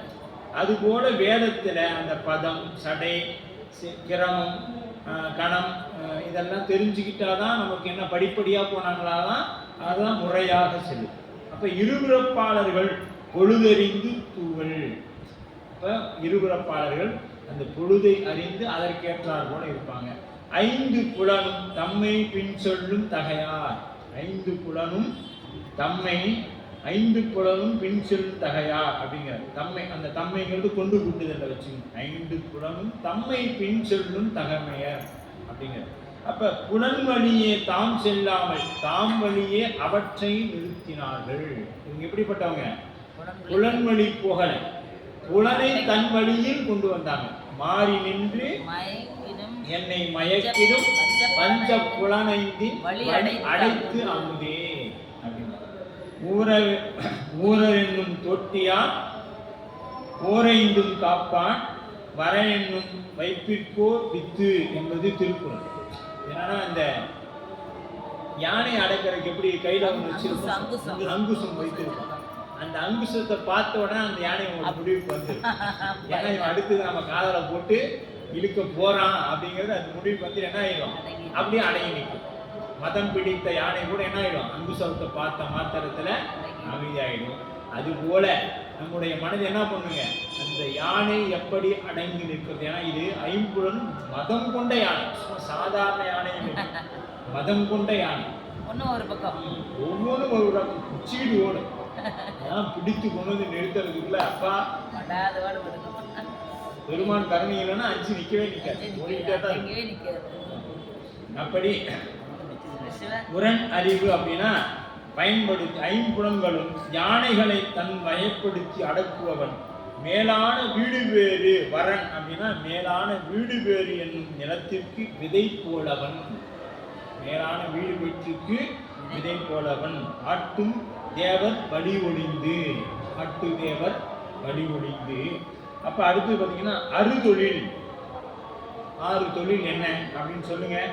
ஓதல், ஓதுவித்தல், ஓதல், ஓதுவித்தல், கேட்டல், கேட்பித்தல், ஈதல், ஏற்றல். 6 தொழில். நாமளும் அந்தணர்கள் கொடுக்கணும், நாம் வாங்கவும் செய்யணும். கொண்டும் கொடுத்தும் குடிகுடீசற்கு ஆட்செய்வீன். சேக்கிலார் சொல்லுவார். சேக்கிலார் பெருமான் அது அழகா சொல்லிக்கணும். கொண்டும் கொடுத்தும் இந்த 6 வகையான ஒழுக்கம் இருப்பவர்கள் தான் அந்தணர்கள். என்ன சொல்லணும்? ஓதல், ஓதுவித்தல், கேட்டல், கேட்பித்தல், ஈதல், ஏற்றல். கொடுக்கணும். நான் கொடுக்கறது மட்டும்தானே, யார்ட்டையும் ஒரு ரூபா வாங்க மாட்டேன் அப்படின்னு இருக்கக்கூடாது. நான் தான் கொடுப்பேன், நான் யார்ட்டையும் வாங்க மாட்டேன்னு இருந்தீங்கன்னா அது உனக்கு ஒழுக்கம் இல்லை. நீயும் வாங்கணும் அப்படிங்கிறது தான் மெய்மை ஒழுக்கம். இவை 6 தொழிலை உண்மை நிலையில் ஒழுகுதல் உண்டி பொருட்டேனும் அது போன்ற வேறு காரணங்கள் அன்றி இறைவன் சாட்சியா இவ்வொழுக்கத்தை பாதுகாத்து பொருட்டே அத்தொழில் ஒழுகுவர். இங்க இருக்கக்கூடிய என்ன பண்ணுவாங்க, சாப்பாட்டுக்காக கூட போய் இந்த 6 ஒழுக்கத்தையும் மாற்றி வாழ மாட்டார்கள் என்று சொல்லப்படுது. அப்ப மறையோர் விளங்குவது தந்தகை கேற்றபடி இடத்தின்கண் மேவி பல தேவர்களும் தனித்தனி ஆங்கு இடம்பெற்று வாழும் நகராகும். இப்படி பலவாறு அவர்கள் அப்படியே அந்த ஒவ்வொரு அந்த நகர்ல வாழக்கூடியது தனித்தனி. அப்படி செங்கநூல் மறையோர்கள் தனித்து குடியிருக்கை கொண்டாடும் அகரம் என்பது தனி ஊர் அமைக்கப்பட்டது. அகரம் என்றால் இன்று அகரகாரம்னு சொல்லுவோம். சதுர்வேதி மங்கலம் என்று அங்கு ஒரு தலம், பாடல்பட்ட தலம் போன மாதிரி இருக்குது அவங்களுக்கெல்லாம்.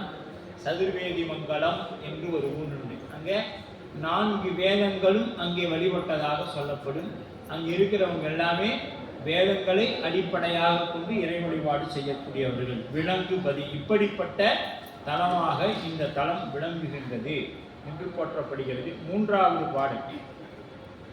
கோதில் மான் தோள் புரி முன்னூல் குளவு மார்பில் குலை குடிமி ஓதுமிடையே ஓதுக்கிடை சூழ் சிறுவர்களும் உதவும் பெருமை ஆசானும் போதின் விளங்கும் தாரகையும் மதியும் போல உணர்மாடங்கள் மீது முழங்கு முகில் ஒதுங்க வேத ஒளிகள் முழங்குவன.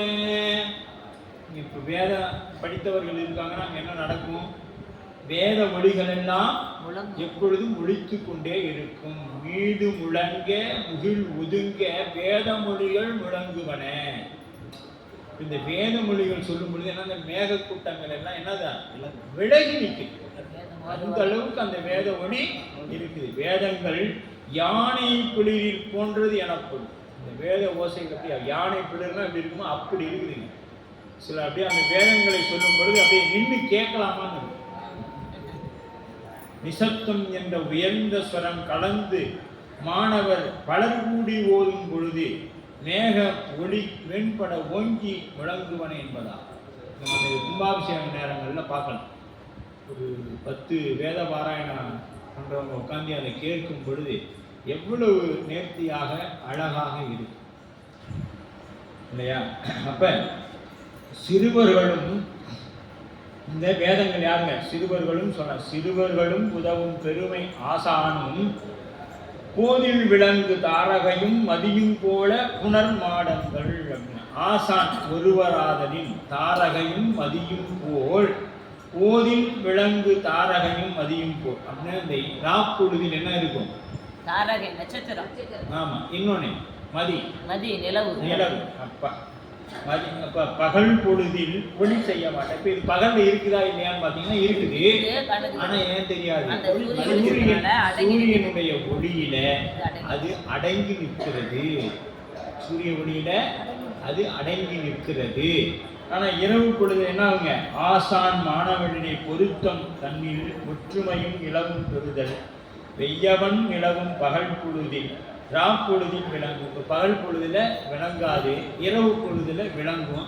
அப்பொழுது பார்க்கும் பொழுது இவர்களை எல்லாம் பார்க்கும் பொழுது அந்த நிலவு போன்று ஆசானையும் தாரகைகள் போன்று என்ன இருக்குங்க மாணவர்களும் தேங்குறாங்க. அந்த நட்சத்திரங்களை போன்று மாணவர்களும் அந்த நிலவை போன்று ஆசானும் இருக்கிறாங்க அப்ப சேன் விளங்க இயற்கைவான் மதிசுவை எகல மின் விளங்க அன்றியும் மதிகோல் ஒன்றாதனில் என்பது போல இடையீடு இன்றி ஒளி நிலவும் பொருளாகும் அப்படின்னு சொல்லப்படுது. அப்ப இங்க அந்த ஆசிரியரும் மாணவனையும் பார்க்கும் பொழுது எப்படி இருக்குதான், தாரகையும் நிலவும் போல இருக்கின்றது என்று அப்படியே ஓமை மொழியாக தேவி சேக்குலார் பெருமான் கவிநயம் பாட சொல்றாங்க.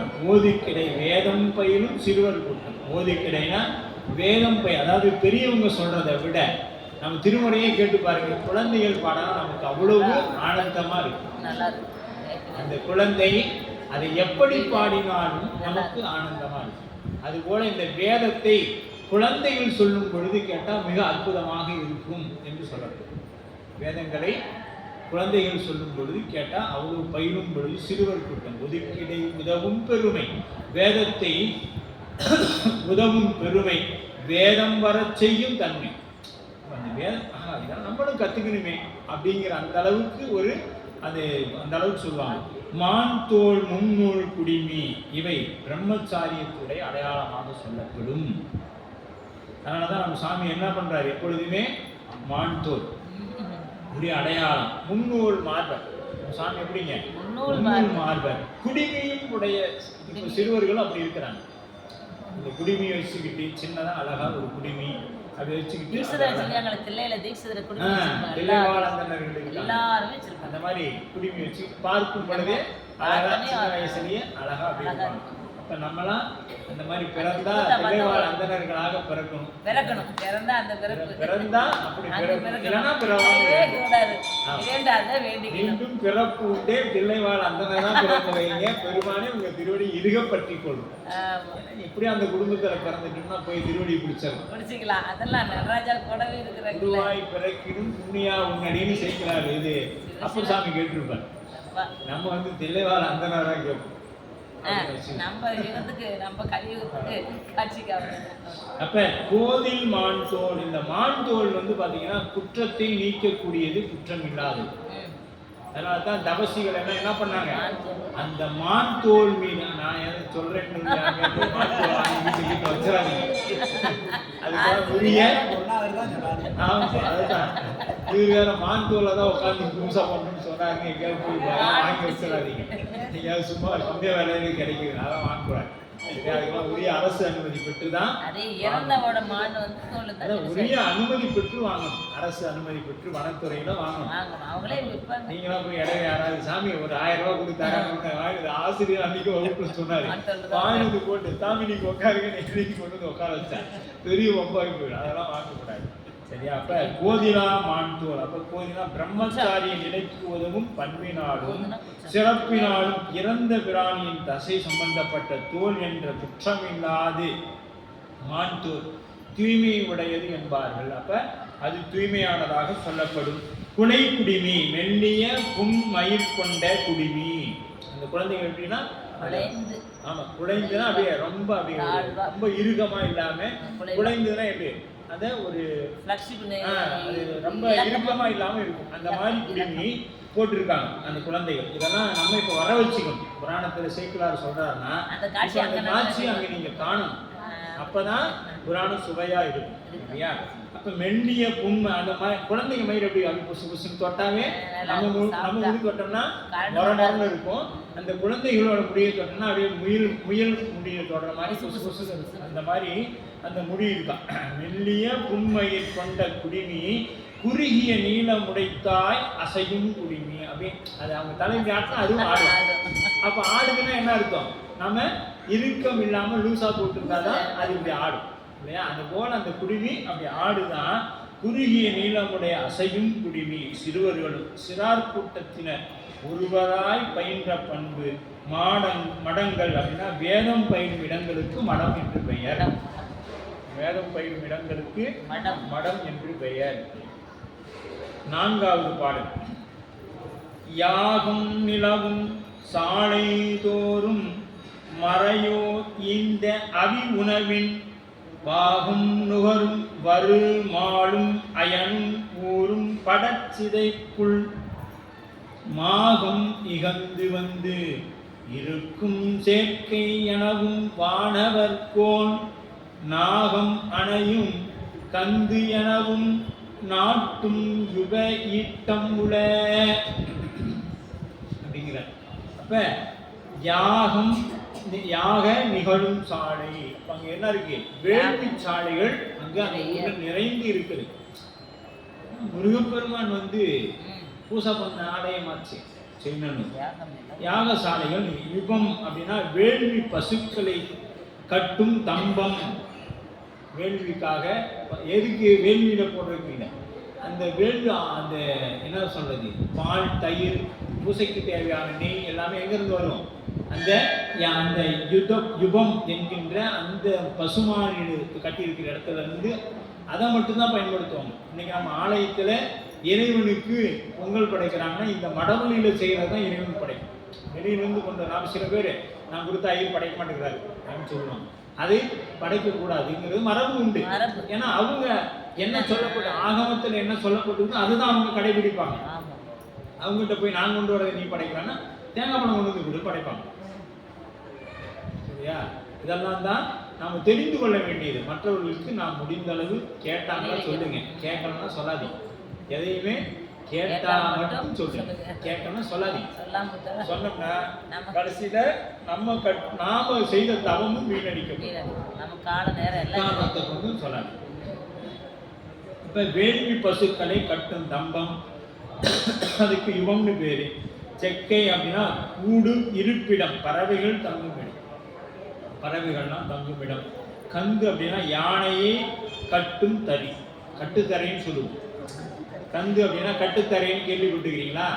யானை குதிரை பசுமாடு தான் கட்டுத்தரையில் கட்டிக்கிறேன்னு சொல்லுவாங்க. கிராமத்து வழக்கத்தில் இந்த பக்கம் நம்ம கொங்கு நாட்டில் அது உண்டு. கட்டுத்தரை எங்கப்பா பசு தான் கட்டுத்தரையில் கட்டிருக்குதுங்க அப்படின்னு சொல்லுவாங்க. அதுபோல யுக வேள்வி பெரும் பெயர் சாலை யுவ யுட்டம் சேர்க்கை எனவும் கந்து எனவும் உள்ள பிரம்மா விஷ்ணு இந்திரன் முதலிய தேவர்களுக்கு அவிழ்வாகம் தரப்படும். அந்த அவர்கள் வந்த ஊர்திகள் எல்லாம் வேள்வி சாலையின் பக்கத்தில் இங்க அப்படியே என்ன பண்றாங்க? இவங்க இப்ப யாரு வரணும்? வேள்விக்கு திருமால் பிரம்மன். ஆமா, வேள்விலாம் நடத்தினா இவங்க வரணும். அதற்கு முன்னாடி ஒருத்தர் வரணும். ஆமா, சிவம் இல்லாத ஒரு வேள்வி நடந்துச்சுன்னா அது வேள்வி இல்லை, அது வேள்வி முற்று பெறாது. ஏன்னா அங்க வீரபத்திரன் வந்து அதுக்கு வேலை செய்ய. ஆமா, தக்கன் வேள்விதான் அதுக்கு மிகப்பெரிய சான்று. சிவபெருமான் இல்லாம பண்ணனா அந்த வேள்வி அவன் தலையே போயிட்டு ஆட்டு தலை தான் வந்துச்சு, அவன் தலையே போயிடுச்சு. ஏன்னா நம்ம தலைவர் இல்லாம பண்ணா ஆட்டு தலை கூட யாரு கொடுத்தா? சிவபெருமான் தானே கொடுத்தாங்க, மனைவிக்காக தானே கொடுத்தாங்க, மனைவியோட. அப்ப வேள்வி சாலைகள் பக்கத்தில் அப்படியே அங்க ஒரு வாகனம். இப்ப வேள்வி சாலைகள் அமைக்கப்படுது. அங்க எப்படின்னு பாத்தீங்க, அந்த வேள்வி சாலையில அவிழ்வாகம் பெறுவதற்காக இந்திரன் திருமால் பிரம்மன்னா வராங்க. இப்ப இவங்க வர வாகனம், இவர் வந்து ஆதிசேஷன்ல வருவாரு, இல்ல கருட வாகனத்துல வருவாரு, அவர் அன்னவாகனத்துல வருவாரு, இந்திரன் ஐராவதத்துல வருவான். இதெல்லாம் நிறுத்தறதுக்கு இடம் வேணும். இந்த வாகனம்னா நிறுத்தறதுக்கு ஹெலிகாப்டர் நிறுத்துற இடம், இப்போ விஐபி கார் நிறுத்துற இடம், சாதா கார் நிறுத்துற இடம், பைக் நிறுத்துற இடம் தனித்தனியா இருக்கும். நீ கல்யாணத்து வீட்டுல போனா 4 செக்யூரிட்டியை வச்சு நீ இங்க போ, இந்த வண்டி வந்து நீ அங்க போ, நீ அந்த கடைசிக்கு போ சொல்றானா இல்லையா? அது போல இங்க என்ன பண்ணிக்குது, வேள்வி சாலைக்கு அருகாமையில இந்த வாகனங்களை பார்த்தா இந்த பறவைகளும் விலங்குகளும் எல்லாம் ஒன்னா அங்க அப்படியே இருக்குது. ஏன்னா எல்லாருடைய வாகனம் தேர்ல இருந்து என்ன புஷ்ப வாகனத்துல இருந்து எல்லாமே வருது இல்ல, புஷ்ப வாகனம் வருது, அப்புறம் நடந்து போறது, ஊர்ந்து போறது, பறக்கிறது எல்லாமே இருக்குது. அங்க எல்லா வாகனங்களும் இருக்குது. அப்ப உதவுவன போன்றின மேற்பகுதி, அப்ப கருடன் அன்னம் போன்றவைகள்லாம் அப்ப இந்த பறவைகள்லாம் மேல நிற்குது. கீழே வந்து யானை குதிரை இதெல்லாம் கீழே, அதுக்கு மேல இந்த பறவைகள் எல்லாம் இருக்குது. கீழ்ப்பகுதியில் யானை கட்டும் தடிகள் இருக்குது. ஒரு பொருளை 2 பொருளாக உண்மைத்தார். இங்கே படற்சிறை புல் அப்படிங்கிறார். அப்படின்னா புட்கள். ஆமா, புட்கள் கருடனும் அன்னமும். பறவை. ஆமா, சிறைப்புல்னா அந்த அன்னமும். புல் அப்படின்னா பன்மை குறித்த ஒருமை. நாகம், யானை, ஐராவதம் இதெல்லாம் பன்மை குறித்த ஒருமையான சொல். இது இந்த அவி உணவின் பாகம். நாகனவாய் பறவை. அப்ப இங்கு சிவபெருமானை குறித்து சொல்லாத காரணமாவது, இங்க ஏன் சிவபெருமானை கூப்பிடல அப்படின்னா, சிவபெருமானை கூப்பிடலன்னா வேள்வி நடக்காது. நல்லா தெரிஞ்சுங்க. இங்கு அவி உண்பார் பாகம், இப்போ அவிர்வாகம் வாங்குறதுக்கு இவங்க எல்லாத்தையும் சொல்லிட்டாரு சேக்கிழார் பெருமான். ஏன் இங்க சிவபெருமானை சொல்லலை அப்படின்னு ஒரு கவிநயத்தோட இங்க பார்த்தோன்னா, சிவனென்று செய்யும் வேள்வி தக்கன் வேள்வி போல் ஆயிடும். அதனால சிவபெருமான் இல்லாத என்ன நடக்காது. வேள்வி நடக்குதுன்னா என்ன ஆயிருக்கணும், சிவபெருமானுக்கு முதல் ஆகுதி பொருள் கொடுத்திருக்கணும். தென்னாடுடைய சிவனை போற்றி எந்நாட்டவருக்கு நிறைவாக போற்றின்னு சொல்லி என்ன பண்ணணும், சிவபெருமானுக்கு கொடுக்காம அந்த வேள்வி செய்தா அது தக்கன் வேள்விக்கு ஒப்பா அந்த மாதிரி ஆயிடும்ன்றார். அங்கு எப்படின்னா, இந்த நம்ம மாணிக்க வாசக பெருந்தகை சொல்லியிருப்பாங்க, ஆக்குவாய் காப்பாய் அழிப்பாய் அருள் தருவாய். இங்க மறைப்பது ஏன் சொல்லல, ஆக்குவாய் காப்பாய் அழிப்பாய் அருள் தருவாய். இன்னொரு தொழில் இருக்கிற சிவபெருமானுக்கு, அதை ஏன் சொல்லலைன்னா மறைத்தல் தொழிலை மறைத்தே சொல்லியிருக்கிறார் மாணிக்க வாசகர். அது போல இங்க சிவம் வந்ததை எப்படி சொல்லிட்டாருன்னா, திருமால் பிரம்மா வந்துட்டாங்க. அதற்கு முன்னாடி யாரு இவங்க அவிழ்பாகம் வாங்குறாங்கன்னா என்ன ஆகும், சிவபெருமான் வாங்கிட்டாரு. வாங்கின பிறகுதான் இவங்க வாங்குறாங்கிறது சொல்றாம பூர்ணாகுதி கடைசியா தானே, அது மற்றவங்களுக்கு, அது வந்து இந்திரனுக்கு தான். முதல்ல நம்ம சாமி கொடுக்குறோம், சிவத்துக்கு தான், சிவபெருமானுக்கு தான் முதல்ல. அது நாம பண்ற வேள்வி வேற, இங்க பண்றது சிவ ஆகமத்தின் பண்றது வேற. வேதத்துல பண்ணும்பொழுது முதல்ல சிவத்துக்கு கடைசி. அதுக்கு முன்னாடி பாருங்க, வந்து இந்திரன் இங்க பாருங்க, அது சுத்தி இருக்கக்கூடிய இந்திரன், அக்னி, வர்ணன், வாயு, யமன், இவங்களுக்கு அட்டதிக்கு பாலருக்கு சொல்லப்படும், அவங்களுக்கு கொடுப்பாங்க. ஆமாங்கய்யா, இங்க பாருங்க, அதுக்கு முன்பாகவே வேண்டியாங்க இந்திரன், அக்னி, வருணன், வாயு, குற்றுவன், யமன், இவங்க எல்லாத்துக்கும் அட்டத்துக்கு பாலகால் சொல்ல அவங்களுக்கு தூப தீப நைவேத்தியம் கொடுத்துட்டு தான் சாமிக்கு பூர்ணாவதி கொடுப்பாங்க. அப்ப சிவனுக்கு செய்யாமல் மற்றவர்களுக்கு செய்ய முடியாது, அவிழ்பாகம் கொடுக்க முடியாது. அப்ப இவங்கெல்லாம் அவிழ்பாகம் வாங்குறாங்கன்னாவே என்ன அர்த்தம், சிவன் வாங்கிட்டார் என்பது அர்த்தம். அதுதான் இந்த அழிப்பாய் காப்பாய் அழிப்பாய் அது வருவாய். அந்த மறைத்தல் தொழில் எப்படி மாணிக்க வாசக பெருந்தகை மறைத்தே சொன்னாரோ, அது போல இங்க சிவம் வாங்கி விட்டதுன்னு சேக்கிழார் பெருமான் சொல்லியிருக்காங்க. கவிநயத்தோட அது சொல்லப்பட்டிருக்குது அப்படின்னு சொல்றாங்க. இந்த அளவுல இன்றைய வகுப்பு, ஏன்னா 6:45 ஆயிடுச்சு, 4 பாடலோடைய இன்றைய வகுப்பு நிறைவு பெறுகிறது. அடுத்து நமக்கு வகுப்பு ஞாயிற்றுக்கிழமை தான். அதுக்கு அடுத்த அந்த ஞாயிற்றுக்கிழமை உச்சி வரக்கூடிய 26ஆம் தேதி நமக்கு திருமுறை வகுப்பு, ஞாயிற்றுக்கிழமை பெரியபுராண வகுப்பு, 26 திங்கக்கிழமை. ஆமா, திங்கக்கிழமை திருமுறை வகுப்பு. அந்த அன்னைக்கு அரசு விடுமுறை என்பதனால அன்னைக்கு வச்சாச்சு. நண்பர்கள் எல்லாமே வந்துக்கணும். அதுக்கு முன்னாடி சனிக்கிழமை 4வது சனிக்கிழமை என்பதனால் அந்த அன்னைக்கு ஞாயிற்றுக்கிழமை வைக்க வேண்டிய உழவாரம் சனிக்கிழமையில வைத்திருக்கு. தொடர்ந்து 3 நாளும் நம்ம ஆலயத்தில் தொடர் வழிபாட்டில் இருக்கலாம். வாய்ப்பு இருக்கக்கூடிய அன்பர்கள் மக்கள் ஒவ்வொரு நாளும் இந்த வாய்ப்பினை பயன்படுத்திக் கொள்ளுமாறு அன்போடு வேண்டுகிறோம்.